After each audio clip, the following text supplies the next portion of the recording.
Hey folks, how's it going tonight? Welcome back to Critical Pain.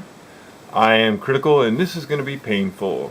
So, the last time we talked about the Kershaw Crown, and I know I've been leaving y'all hanging by about 2 weeks or so on finding out what my first $100 to $200 knife is going to be. We had the choices of the Benchmade Mini-Griptillian 555-1, Benchmade's 940, the ZT, I think it's the 0450, and also it was the Spyderco Capara, or no, I can't remember, it was a Spyderco was on there too.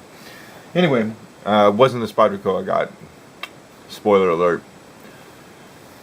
I decided to go ahead and get a $100 to $200 knife as we discussed in the last video.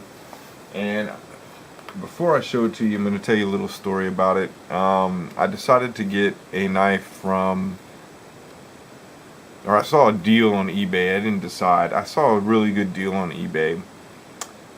Couldn't pass it up. I figured the only thing that's going to really mess me up is that if this knife is counterfeit. Other than that, the deal on the knife was fantastic, so I went ahead and I took it. I gambled. I knew once I got it, I was going to be sending it back to the manufacturer for a blade change. But other than that, that was about it. It was a brand new knife. So I got it from Smoky Mountain Knife Works on eBay. And I got the Benchmade Mini-Griptillian 555-6. Actually, I know this is the 555. I'm sorry, the 556-1 is the one I originally bought. This is the 555-1. So, when I first got it, it came with the thumb studs. It had the 556 blade on it. And I was alright with that, but not really what I wanted. I really liked the 555 thumb hole. But again, the price that I got to pick this up at, I couldn't pass it up. I was like, even paying the $30 blade change and sending it back to Benchmade, not that big of a deal. And not really worried about buying it online and having a quality issue, because I was going to be sending it back anyway. So I picked up the knife and it came in and it was terrible. The action was just horrible. It was so gritty sometimes that I had to force it closed. And you can see they fixed that issue, and they also fixed the blade issue. And the only other thing I had changed out was the pocket clip. It comes with the black coated pocket clip, which I'm not a big fan of, and I changed that out. And I was thinking about I'd have to buy them aftermarket, but getting an aftermarket screw set, but I don't think I'm going to. I like the black screws. But I absolutely love this knife. I like the way it looks. I like the way it's designed. It's got a proper sharpening choil down here. It doesn't have any, extra things on it, like extra safeties, or it has a flipper tab and thumb studs or something like that. And for the most part, it works pretty well when I got it back from Benchmade. But the problem is, as I'm working this knife, as you'll see, the action starts getting a little stiff somewhere in there. For the most part, it works pretty good. But there's a few flips when it just won't fully engage or it won't fully disengage. And you see right there, I was a pretty good flick and it just wouldn't fully close. Sometimes it'll just drop shut. Other times, and you see I was a good flick and it's in that little stiff area. And as you work this knife, it'll go through that. And maybe if this was my first Benchmade, I would think that's just the way they are. But it's not. It's my third Benchmade. I do have a 556 and I do have a 555. And all three of these, or I should say the two cheaper ones that I paid $70-80 for, as you can see, they just both totally drop shut under the weight of the blade.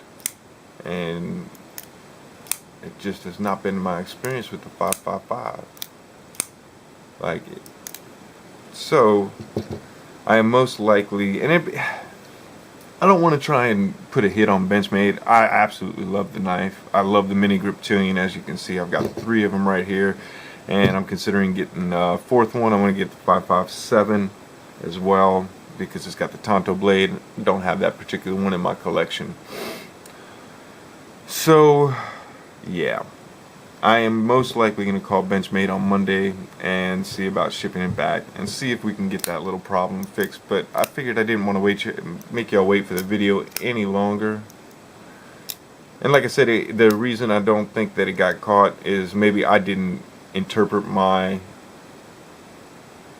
didn't communicate what I wanted done with this knife correctly, or the problem that this knife was having correctly to Benchmade.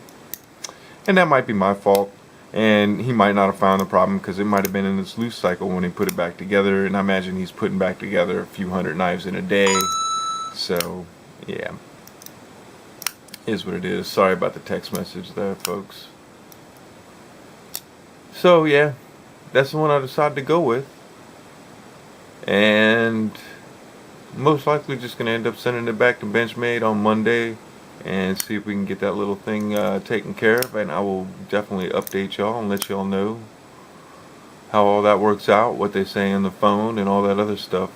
It might be a couple of weeks before I get back to y'all on that, just because, I mean, I'm in the middle of moving and there's a couple other things going on in my life right now. It caught me kind of busy. But yeah, that's the one I decided to buy, and I'm actually very satisfied with the exception of the action. And if we can get that action figured out, I think we'll be quite alright. But this is the Benchmade Mini-Griptillian collection that I currently have. And we actually are going to do a little bit of work. We're going to modify this one. I've got some stuff that came in the mail a while back and just haven't had time to get to it. But as soon as we do, we'll go ahead and post a video on the modifications that we're going to make to this little bad boy right here. And we're probably going to push this above the price range. Actually, I know it's going to be, once it's all said and done, what I pay for it is going to be above the price range of the 551 here by probably about 30 bucks or so.